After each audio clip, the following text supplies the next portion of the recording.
back, Eric. How do you feel? Thanks to Coors Light, I'm feeling great. Awesome. Yeah. Feeling great. Feeling great. Captain's perspective, why do you love this job? I feel like with any job, it's a love-hate relationship. I mean, there's days that you love it, and there's days that you want to say you hate it, but you still love it. It's like, it's passion. It's what you do. It's what you know what you do. That's what I grew up doing. That's what I grew up watching my dad do. And as a child, watched my dad grow up and him work. And that was what I wanted. I wanted to work with my dad. And so now I get to work beside my dad. We don't work on the same boat, but we work, side by side. A lot of the days I'm hauling right next to him. And I might see him hauling a trawl, and I go to the, I see a stock trap. All right, hey, Dad just started hauling his trawl. Let's haul this trawl faster. And no, it's not always about speed. Yeah, he kicks my ass at the end of every day catch-wise, but it's still fun. I still get to go home and talk to him and compare days to days and get to share memories with him. And I think that's what makes me really enjoy it, is being able to do it with my dad without being on the same boat with my dad, if that makes sense. Yeah. You like to play frisbee or football? With what? Lobsters? No, we can't do Bucket. that. That'd be messed up. Bucket We use The bucket lid. Yeah, we found a bucket lid one day, just floating in the ocean, and You picked it up I was and able to snag it, and then we played frisbee the rest of the day. I'd say the biggest thing that stuck with me, which he's told me repeatedly about this industry, which I feel like it goes with any industry that you're in, no matter what it is, and you get out of it what you put into it. So the harder you try, the more work you put in, the more effort you put in, the more you get in return. So that's by far probably the biggest takeaway is I've got. The harder I work, the more return I'll have in the future. What shirt you got on today? This vehicle makes frequent stops at your mom's house. Say you're out hauling and a storm suddenly hits. All of a sudden it just gets weird, unpredictable, What do you do? Do you keep going? It depends on the day.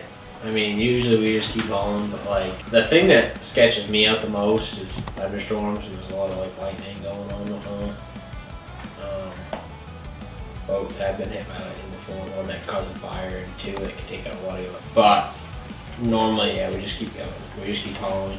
I mean, unless it's coming on something crazy, 40, 50 miles an hour, which luckily I've not had to deal with before. Otherwise, we just keep going and we haul. Maybe we might change the plans for the day. Maybe we'll start hauling towards home, but we keep hauling. In my last boat, when I had a smaller boat, if the weather would come on, I might head home early or something like that. But with this boat, you usually just get done what you need to get done.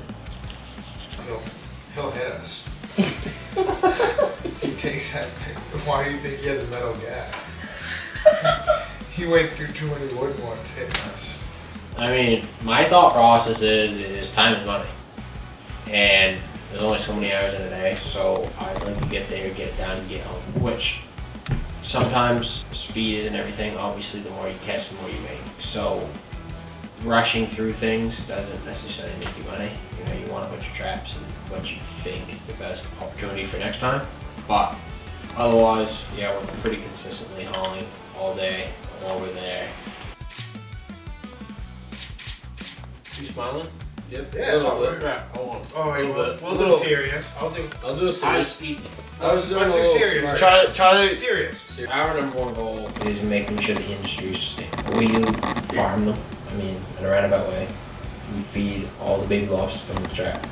We have the vents so they cycle in and out. So they come in, they get their food, they get to head out. Some of the biggest predators of baby lobsters, codfish like to eat a lot of baby lobsters. I mean, realistically, they have a lot of predators. A lot of bigger fish.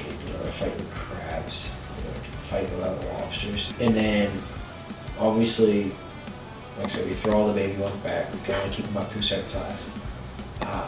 All the eggers, all the females with eggs or a notch in the tail, we throw back to make sure they'll keep reproducing. Any males that are over 5 inches, we throw back because they're also theoretically reproducing the bigger females. So we do all we can to make sure they keep reproducing and make sure that the small ones make it to where they're harvestable, and then the ones that make it over the legal size just keep reproducing. So we do everything we can. Stripped to our underwear on the stern. Yeah, we have done that like probably a handful of times. What time of the It's year? really hot in the summer, so we just strip to our underwear and go in our hauling gear. I don't know the exact age that a lobster can start reproducing.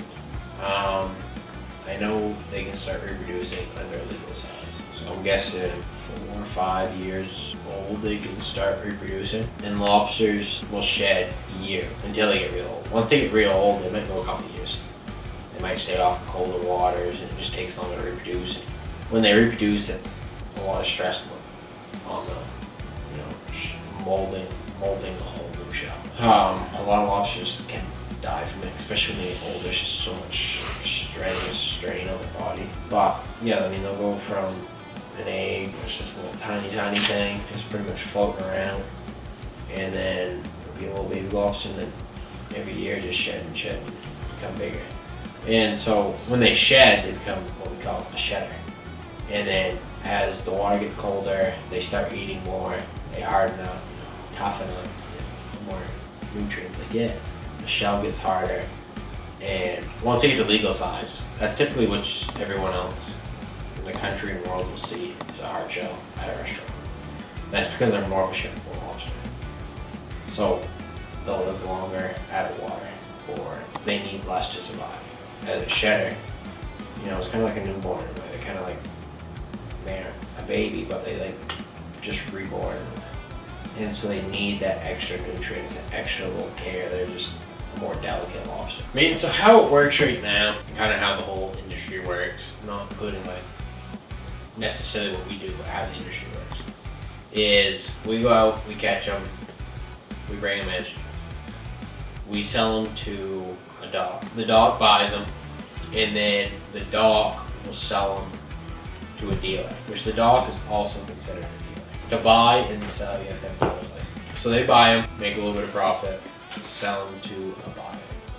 Then the buyer, dealer, whatever you want to call it, will then distribute them across the world, or they might even sell them to a bigger dealer buyer, and then they'll distribute them.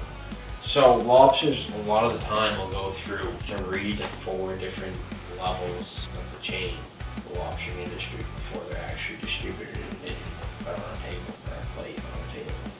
So I mean, that's kind of my whole goal is, instead of lobsters coming from me to the dock to a buyer to maybe another buyer to a restaurant, so they're taking, there's 5 different steps, 4 to 5. I want it to be from me to you. Theoretically, it goes from me, it goes to the wharf the same day. Sometimes goes to a buyer the same day, sometimes, usually. And then by the time it gets sorted, processed, shipped, 3-4 days, maybe a week, but probably 3-4 days. My goal is catch them, ship them the next day. So you'll get the freshest lobster you can get. Anything else you wanna say maybe to the viewers? Thank you for your love and support. Yeah, thank Thank you so much for your love and support. We really care.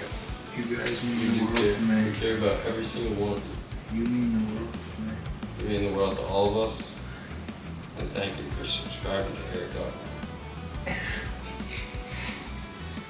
I love every single one of you. you. Keep it going. You're the best. You're the best. You, Best supporters out there. you mean something to We, everyone. we always want you to keep young. Whatever you may be going through in life. Just keep We trucking. need you in this world.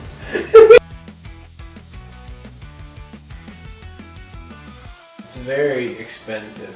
So the word boat used to stand for, there's a saying, break out another 1,000. They always said, plan on any breakdown costing you $1,000 pretty much. And as inflation's gone up and everything, it's turned into more like 10,000 every time you break it. Not every time, but like if you have a drastic failure or something breaks, you know, it's upwards of $10,000 to fix. So maintenance is a huge thing. So maintenance costs a bunch of money. Doing your oil changes, changing liners, you know, just hoses blowing, just replacing anything on a boat's expensive in the marine industry. Electronics are expensive. And then you got your daily wear and tear gear. Your ropes, your buoys, your traps, all the new regulations that they're making us do, having to buy all the stuff to do all the regulations. I mean, one trap alone for me is $130. And you have to have replacements to keep replacing them because you lose some, you know, some of them just eventually go to crap.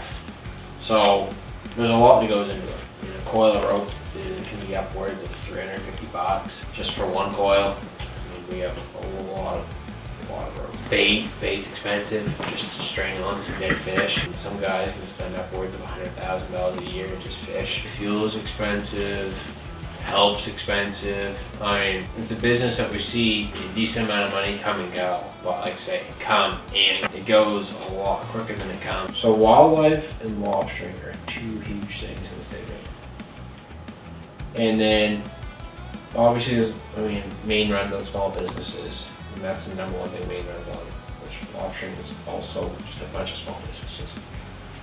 It's a huge industry, but it's just a bunch of small businesses. And then you got BIW, which is a huge naval shipyard that supports a crazy amount of jobs. And you got your loggers. I mean, stereotypes, a lot of people think, but you mean there are some, and there's always some. And that's the worst thing about anything and everything. There's always going to be those stereotypes, and there's going to be those stereotypes because of a few individuals, and it makes everyone else look bad. It's like being part of a team. If one person does something bad, then you assume the whole team is doing something bad. And that's just how it is. So, you know, there's a few people that like to do drugs. Then all of a sudden, now all lobstermen are druggies. No. But there are a few. Don't get me wrong. But that's within the industry. I mean, you always have, that's like cops. Look at cops, all social media, all the BS that went on within the last couple of years is, you know, a couple cops did something wrong, and then all of a sudden now all the cops are bad people. That wasn't the case. It was just, it painted a bad picture for them, and everyone just said they all were bad people. And that's same with the lobster. Somebody painted a bad picture for a couple of people, and then all of a sudden now we're all bad people. And that's changed a lot over time, but no doubt back in the day we would definitely look at it as bad people. What can they expect when they buy a lobster from you? Like I said earlier, the hardest thing about, the best thing about the hard shell lobster is making it shippable. They last longer, they don't eat as much. So you're able to ship. So it'll be a lobster that hasn't shed in a while. Once the shell hardens up, then we can ship it. Making sure that there's no imperfections in it, meaning like it has all of its claws, it has all of its legs, there's no holes in the shell, which are all things that we have to make sure to be able to make sure that they will survive by the time it gets to you. So your lobsters will go through an inspection and quality process? Pretty much. A good quality catch for the day. Obviously that depends. If I'm hauling that day to keep lobsters to ship out, the best catch would be a bunch of shippable lobsters. If I'm hauling to just sell a bunch of lobsters to the dock for the day, then it would be as many pounds as I can catch for the day. Typically, how many pounds do you usually catch, like on average? What's a good amount? A good amount, it depends on the year. Yeah? Because it depends on the price. Okay. So it fluctuates a lot during the year? Or is it just a yearly change? Yeah, it could be a day-to-day change. Oh, sure. So it's like gas prices, maybe? Not as much? It really usually depends off quantity and quality. So if the quantity's high and the quality is down and the price is down, and if the quality is high and the quantity's down, then the price is high. And if they're both good, then the price is alright. We need you to stay in this life with us.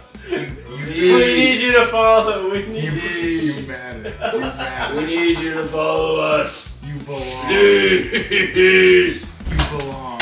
Get in up. Get in up. You belong. By the way, I'm By the way, I'm single.